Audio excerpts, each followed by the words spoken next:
had to ride the bus with her every day for the rest of the year. Now that I think about it, I was terribly heartbroken, he says, shocked by his proximity to his own pain from more than 50 years ago. The feeling is still right there, living in his chest. It's not because he doesn't love the woman he married. He says, "She's been the most wonderful thing for me, everything I hoped for. She's smart, she's loving, she's just a wonderful companion for me. And it's been one of the real treasures of my life." But inside him, there is space for both. Love for the woman he married and sorrow for the girl who left him. There are 3 things I learned from that man, tall and broad, wearing a well-fitted tan coat. The first is that heartbreak doesn't belong to women. The second is that heartbreak doesn't belong to the young. And the third is that heartbreak might never really leave you, even if you fall in love again, even if the years wear on and you forget the colour of their eyes or what you talked about, even if it was never right and your life went in the direction it needed to. Even then, the part that was broken by someone else when you were 14 never quite heals. But then, this book probably started before that. I'm 19, the hot water is turning cold as I am curled into the fetal position in the shower, unable to grasp how much this hurts. I've been broken up with by a boyfriend I thought I'd marry. He's told me he doesn't love me anymore, and I think there's probably someone else.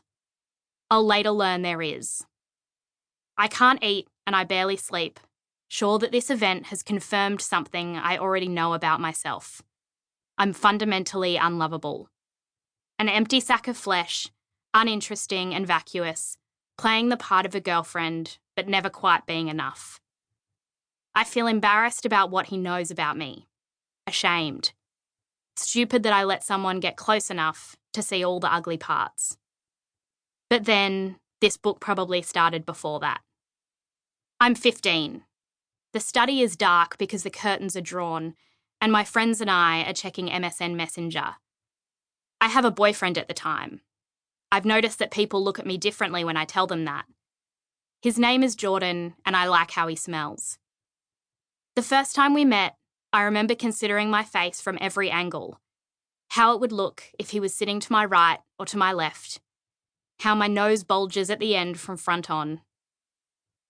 Boys had called me ugly before, boys who saw my pictures over MSN Messenger, and who'd then been horrified when I'd shown up in real life. But Jordan was the first boy to tell me I was beautiful, and for a few months, I let myself believe him.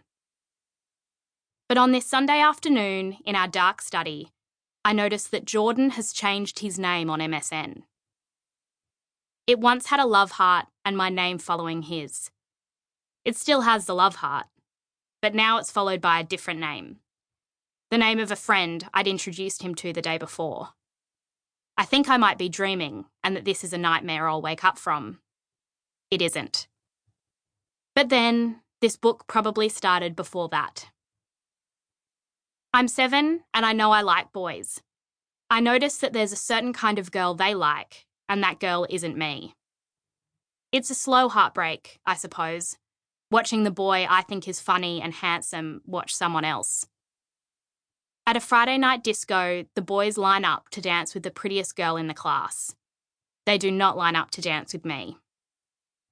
One day, I give the boy I like a packet of chips from my lunchbox, and he pays me a fair bit of attention for the rest of the afternoon. But once Mum stops putting chips in my lunchbox, the sandy-haired boy in my year loses interest in hanging out. It takes me a while, but eventually I figure he might have been using me for the chips. This book was born in the hours I've waited for men to message me back and who never did.